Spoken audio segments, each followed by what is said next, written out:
we're not falling for the Pogačar trap again. I know he's the favorite, plus 550. I just don't see it after what we've seen in the Alps. No, I don't see it either. I think he's happy to get to Paris. It looks like he's had it with this year's Tour de France. He was super strong in the first 2 weeks. Last week, you could say, well, people say, he's worse, and I don't think he's that much worse. He's controlling, and why would he have to attack? He has 4.5 minutes or 4 minutes 20. Hi, I'm Spencer Martin, along with Johan Bruyneel, and this is Outcomes. Outcomes is for informational and entertainment purposes only. Nothing in this podcast should be considered financial advice. Please gamble responsibly, and if you or someone you know has a gambling problem, seek help from a professional resource. Hosts and guests may have financial interest in the bets discussed. Past performance does not guarantee future results. Everybody, welcome back to Outcomes. I'm Spencer Martin. I'm here with Johan Bruyneel. We are predicting stage 21 of the Tour de France, the final stage, 132 kilometers. Goes from the outskirts of Paris into Paris, 3 laps on the traditional circuit on the Champs-Élysées. And then they mix things up. They do the Olympic lap up the Butte Montmartre. I guess it's 2 laps of that, but 3 passes of the climb. They descend down. It's about a 4.5 kilometer descent, cobbled partially, I believe, if I remember correctly, down to finish back on the Champs-Élysées. A little unknown about how this is going to play out. We haven't seen this before, but I'll list off the odds, and then we'll get our take on who's going to win and how it's going to play out. The favorite, Tadej Pogačar, the yellow jersey. We haven't seen that in a minute. A yellow jersey winning in Paris at plus 550. Jonathan Milan plus 600. Wout van Aert plus 850. Caden Groves plus 1400. Jordi Meus plus 1600. Tim Earlier plus 2000. It goes on and on. We'll call them out when we need to. And again, if you don't know what I just said, if that's confusing, but you want to bet, make sure to check out our partner, NextBets, nxtbets.com/bet outcomes. It shows you exactly where you can bet where you live and the best sign-up bonuses, as well as the best parlays and bets on each book. Johan, how does this play out and who wins it? Yeah, it's a bit different as usual, right, Spencer? So as you said, first the traditional laps on the Champs-Élysées, 3 of them, and then 3 times up Montmartre. What I think is, of course, it's not a straightforward sprint stage, as we almost are guaranteed when it's the normal laps on the Champs-Élysées. This is different, but people need to understand that this has nothing to do with the lap we saw in the Olympic Games. It's a different race. It's a stage race. Everybody has less punch now.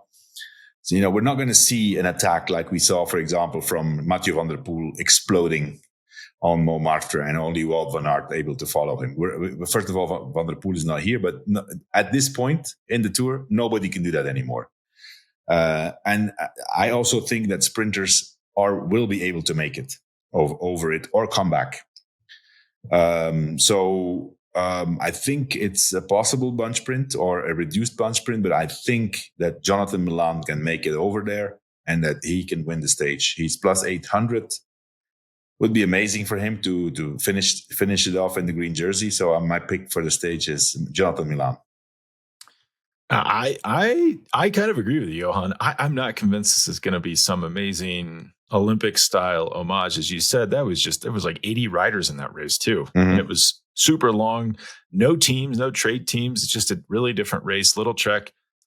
I think their best chance of winning this stage is having their super strong team control it. And Jonathan Milan is a big, strong guy who can handle climbs. I don't think 1K at 5% has him shaking in his boots. And I think if he has a full team with him, they can guide him right down. But I think I don't think he wins. I think Caden Groves on Alpecin de Koenig gets a second straight stage win, plus 1,400. Pretty incredible odds for a rider that just won. I mean, you would say, well, maybe he's overcome with emotion. He takes his foot off the gas, but that's not really how he or his team operates. He tends to win in clusters and Grand Tours. That team is never satisfied. They will still be going for the stage win tomorrow. I like Groves at plus 1,400. Good pick. He did spend a lot of energy today, we have to say, so that could be a factor tomorrow. He's opened up. Yeah. Where Jonathan Milan was in the gruppetto all day. That's a bit of a a disadvantage for Groves. But he's in great shape. He has definitely. If there's one sprinter we can say, if all the sprinters are here, if there's one sprinter we can say he will make it over there, it's Caden Groves. So I can back you up on that one. And I don't think either of us are going for this. We're not falling for the Pogačar trap again. I know he's the favorite plus 550. I just don't see it after what we've seen in the Alps. No, I don't see it either. I think he's happy to get to Paris. It looks like he's had it with this year's Tour de France. He was super strong in the first 2 weeks. Last week you could say, well, people say, he's worse, and I don't think he's that much worse. He's controlling, and why would he have to attack? He has 4.5 minutes or 4 minutes 20. For tomorrow, Spencer, there will only be one possibility for him is if he really says, okay, out of pride, for my ego, I'm going to win this in the yellow jersey. But the question is how. Yeah. Right. He can get away but he does not. But there's teams, and they're going to reel him in. He can't make it all the way from the Montmartre to the how far is it from Montmartre to the finish? It says here it's 6 kilometers. Okay, well, 6 kilometers not bad, but still, they're not going to be 30 seconds behind. On the top, he's going to have 5-10 seconds max. And in Paris, man, these avenues are wide, and you can get organized. Yeah, I pre-rode this like a true professional on a city bike, so I'm sure that's exactly how they're going to come down that same descent. Yeah, but I agree. I mean, what do we see at San Remo? Like, if he can't get away on the Poggio, how's he getting away on this thing? I don't know because then who's in that group? That's Jonas is going to be close. If Pogačar attacks. So then we're going to see what we're going to see. Jonas is going to sit on. Not going to pull with Pogačar. Let's say if Pogačar attacks and Jonas can, it's going to be difficult. The thing is, Spencer, if this would be a one-day race or in the first week, I would say, you know what, maybe. But in week 3, there's no more punch. There's no more firepower. It's all based on just pure condition, and they're diesels, they don't have that acceleration anymore. Yeah. And as you said about Milan and Groves, Pogačar has been climbing the Alps at over 6 watts per kilo. Mm-hmm. And a lot of the people he's going against for the stage win have been in the Gruppetto. Yeah. So it's not exactly. Where actually sometimes you also have to do close to 5 watts per kilo to make it to the finish. it actually is crazy. Milan finished 24 minutes back yesterday, which sounds really far back. It's actually not that far on a stage like that. Yeah. He's climbing very fast. Yeah. So if it's not your sprinter Milan and it's not Pogačar, who's your wild card pick? I'm going to go for my dear, beloved Wout van Aert. I'm a bit in doubt because I haven't seen the legs of Wout van Aert that we usually see. Also today, he tried and he tries, but it's like he doesn't have the legs. But I saw a quote from him saying, tomorrow would be an opportunity that he just hopes that Pogačar doesn't go for it. So it must be that he has ambition for tomorrow, and I think that Wout can win from a small group, and he's won already before on the Champs-Élysées. It was a different Wout van Aert. He was in great shape. That was the year that he won the mountain stage on the Ventoux, the time trial, and on Champs-Élysées. But I'm going to pick him. He's plus 700 on Unibet.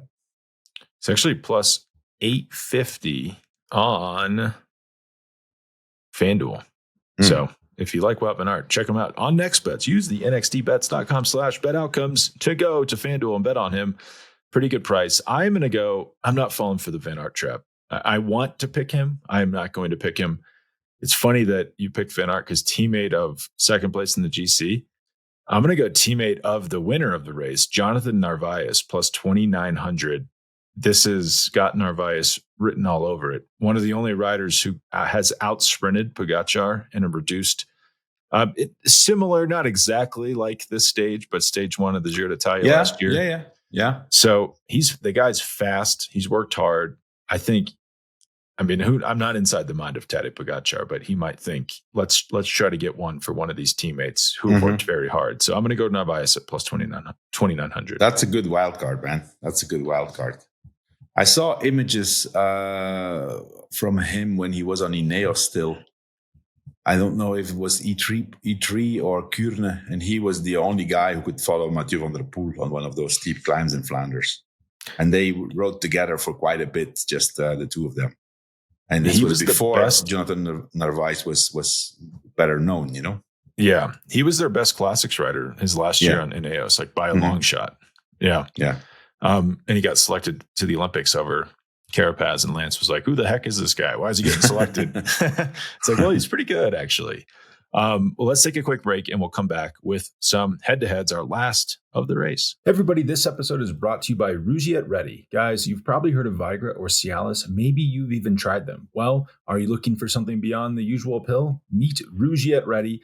Other companies rely on similar ingredients to support blood flow, but Rougiette Ready is a next-gen prescription treatment designed to help amplify arousal in the brain and increase blood flow, which means you might, outside of using it to help you in the bedroom, you might also want to use it on your next group ride because you'll have that increased blood flow from its 3-in-1 formula, which dissolves under your tongue and absorbs fast. You'll be ready to go in just 15 minutes on average, not hours.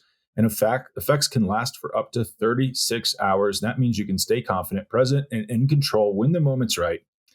Head to rougiette.com/themove and use code THEMOVE to get 15% off today. Again, that's rougiette.com/themove and use code THEMOVE to get 15% off today.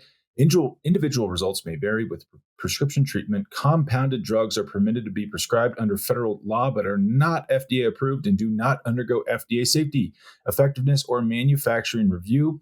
Please use the Rougiette website for full safety information. Everybody, this episode is brought to you by Manukora Honey. Are you looking for something simple and delicious to add to your wellness routine? Well, look no further because Manukora has the answer.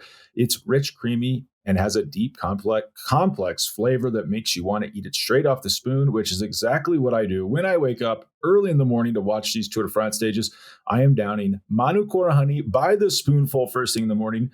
And what really sets Manukora apart is what's inside. It's packed with powerful nutrients that support immunity and gut health, thanks to the bioactive rich nectar bees collect from the Manuka tea tree in New Zealand, where it is harvested. It even contains a unique antibacterial compound called MGO, and every harvest is third-party tested, so you know exactly what you're getting. I think this is the reason I have not gotten sick during this tour, despite some unhealthy habits, let's say, and late nights and early mornings working on all this content. And if you want to try this, you're in luck because it's easier than ever to try Manukora Honey. Head to manukora.com/themove and save 31% plus $25 worth of free gifts with the starter kit, which comes with an MGO 850 plus Manuka honey jar, which I love, by the way, 5 honey travel sticks, a wooden spoon, and a guidebook. That's manukora.com/themove. Check it out in the show notes, and you'll save 31% plus $25 with the free gifts. All right, back to the episode. All right, Johan, we're back. First head-to-head, this is FanDuel in the U.S. Caden Groves minus 126 versus Wout van Aert minus 108.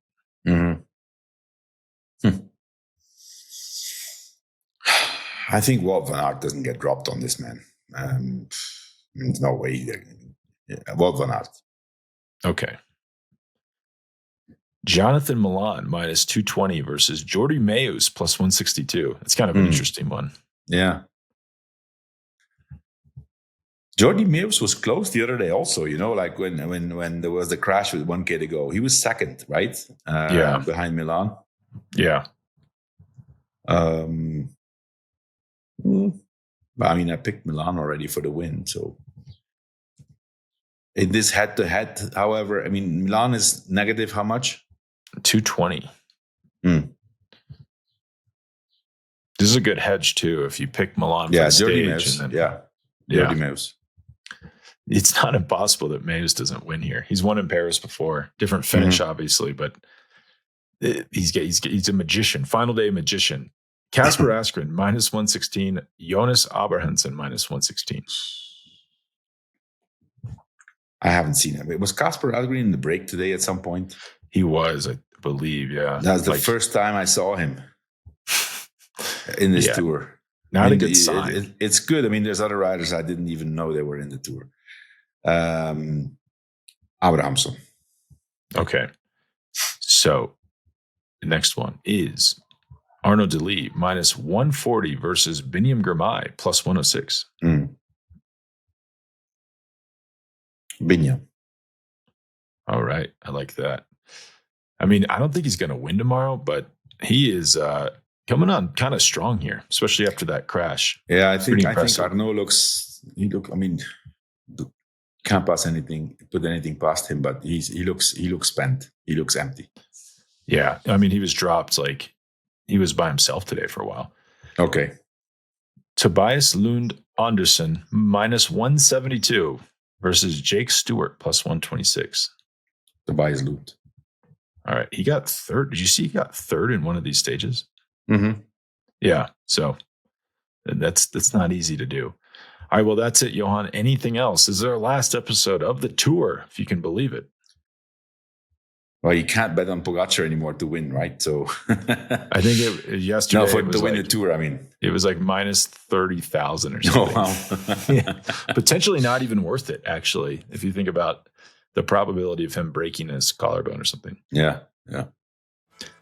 And we will be back. I hope I'm not breaking news to you. We're going to do an outcomes before the Vuelta, and then we'll be back for daily the Move Pluses during the Vuelta. So if you've enjoyed these episodes, we are back for the Vuelta España. Okay, Spencer. Thanks. All right. Thank you, Johan, and we will talk soon.